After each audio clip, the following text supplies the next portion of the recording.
حق کی علامت کیا ہے؟ حق کی علامت رسول اللہ صلی اللہ علیہ وسلم کا امتی اور غلام بننا ہے۔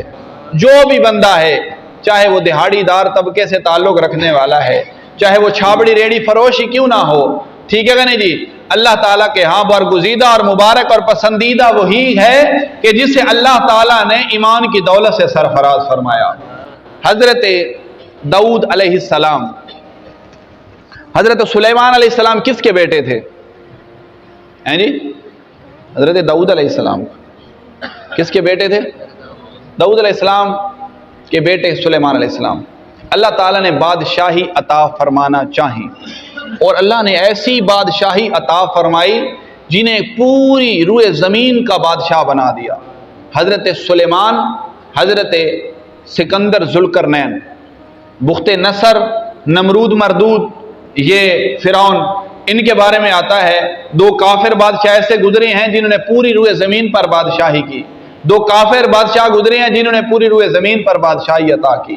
تو اللہ تعالیٰ نے بادشاہی تو عطا فرما دی، اب یہ ہم کہیں کہ وہ بادشاہ بن گیا جی، وہ تو حق پر ہے، اگر حق پر نہ ہوتا تو اللہ تعالیٰ انہیں بادشاہی کیسے عطا فرماتا؟ نہیں، بات یہ نہیں ہے، بات یہ نہیں ہے کہ بادشاہ بن گیا تو حق پر ہے، نہیں، بادشاہی ملنا حق کی علامت نہیں ہے۔ حق کی علامت کیا ہے؟ حق کی علامت رسول اللہ صلی اللہ علیہ وسلم کا امتی اور غلام بننا ہے۔ جو بھی بندہ ہے، چاہے وہ دہاڑی دار طبقے سے تعلق رکھنے والا ہے، چاہے وہ چھابڑی ریڑھی فروشی کیوں نہ ہو، ٹھیک ہے کہ نہیں جی، اللہ تعالیٰ کے ہاں برگزیدہ اور مبارک اور پسندیدہ وہی ہے کہ جسے اللہ تعالیٰ نے ایمان کی دولت سے سرفراز فرمایا۔ تو عزیزان محترم، میں بات یہ عرض کر رہا ہوں کہ داؤد علیہ السلام نے اپنے بیٹے سلیمان کو کہا کہ ہم آپ کو بادشاہی دینے والے ہیں اللہ کے حکم کے مطابق۔ کچھ سوال ہمارے ایسے ہیں، کچھ سوال اگر آپ نے ان کا جواب صحیح طریقے سے دے دیا تو ہم آپ کو بادشاہی عطا کریں گے۔ حکماء بلائے گئے، اتباع بلائے گئے، علماء بلائے گئے، ٹھیک ہے نہیں جی، بڑے بڑے فقیہ بلائے گئے، بڑے بڑے شیخ الحدیث بلائے گئے۔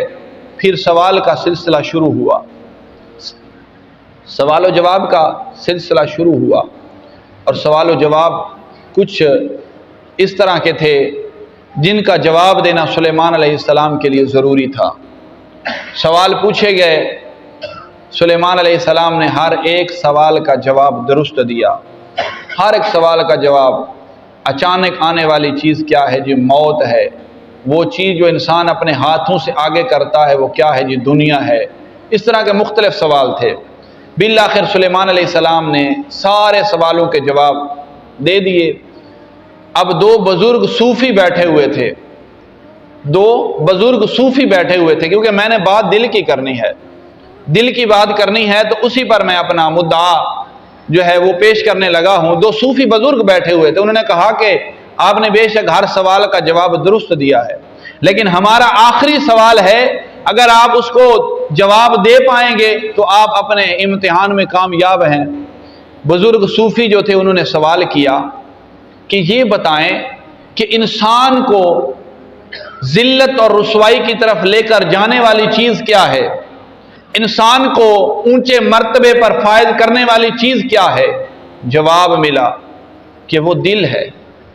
جواب ملا وہ دل ہے، انسان کو اونچے سے اونچے مرتبے پر فائز کر دے، انسان کو ذلت کی گھاٹیوں کے اندر ڈبو ڈالے، وہ انسان کا دل ہے کہ اگر دل کی دنیا بدل گئی ہے تو اللہ تبارک و تعالیٰ اس کے پوری کائنات کے اندر اسے جو کچھ عطا کیا جاتا ہے، اللہ تعالیٰ اس دل کی دنیا کے بدلنے کے ساتھ اس کی دنیا کو سنوار دیتا ہے۔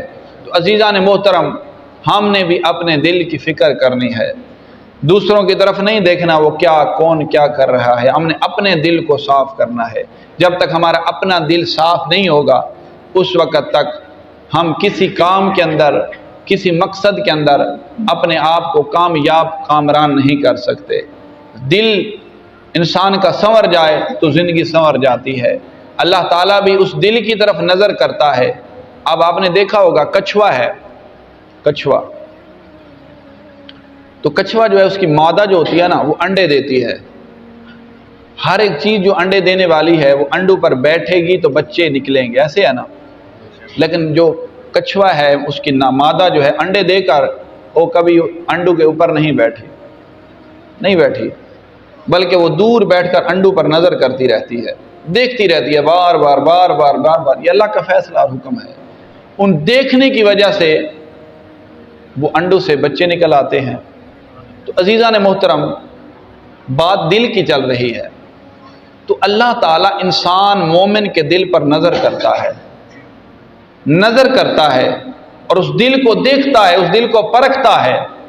آج ہم کہتے ہیں نا، ہم میں سے کوئی ایسا تو نہیں ہے نا کہ دودھ لینے کے لیے جانا ہو، کوئی ایسی چیز لینے کے لیے جانا ہو، پھر ہم اپنا برتن گھر سے اٹھائیں، جیسے پڑا ہو اٹھا کر چل پڑیں اور جا کر کہیں کہ یہ دودھ دے دیں جی، یا کوئی چیز لینے والی ہے، کوئی چیز کھانے پینے والی ہے، تو جو دینے والا ہوگا وہ بھی دیکھے گا کہ برتن صاف ہے کہ نہیں ہے، برتن صاف ہے کہ نہیں ہے، برتن کے اندر کوئی ایسی چیز تو نہیں لگی ہوئی، میں دودھ دے دوں اسے، دودھ خراب ہو جائے، مجھے ہی شکوہ شکایت ملے گا، یا ویسے ایک طبی طور پر بھی اس کا دل اس پر متفق نہیں ہوگا، راضی نہیں ہوگا کہ میں گندے برتن میں دودھ ڈال کے دے دوں، بلکہ اس کا دل جو ہوگا وہ اسی چیز پر آمادگی ظاہر کرے گا کہ برتن پاک ہو، صاف ہو، چاہے اسے خود ہی کیوں نہ دھونا پڑے، صاف برتن کے اندر دودھ ڈال کر پھر وہ دے دیا جائے گا۔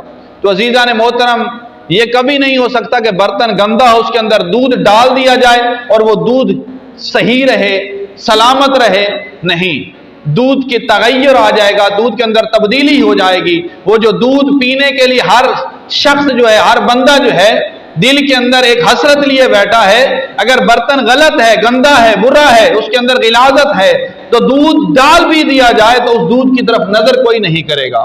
وجہ کیا ہے کہ اس برتن کے گندے ہونے کی وجہ سے اب دودھ غلط گندا ہو چکا ہے، اب دیکھنے کے وہ قابل نہیں رہا۔ تو عزیزان محترم، ہمارے دل کی حالت، ہمارے دل کا برتن بھی ایسا ہے، اگر یہ پاک ہے، اگر یہ خوبصورت ہے، اگر یہ پاکیزہ ہے، تو اللہ تعالیٰ کے حکم کے ساتھ ہم اس دل کے اندر جس چیز کو ڈالیں گے، اچھی چیز کو ڈالیں گے، اس چیز کے اندر اللہ کی طرف سے اور مزید برکتیں عطا ہو جائیں گی، اور اللہ کی طرف سے ایسی برکت عطا ہوگی، ایسی برکت نازل ہوگی کہ وہ دل نور علی نور بن جائے گا۔ عزیزان محترم، اللہ تبارک و تعالیٰ سے دعا ہے، اللہ تبارک و تعالیٰ ہم سب احباب کو حضور نبی رحمت سرور کائنات سرکار دو عالم صلی اللہ علیہ وسلم کے دین پر عمل کرنے کی توفیق عطا فرمائے۔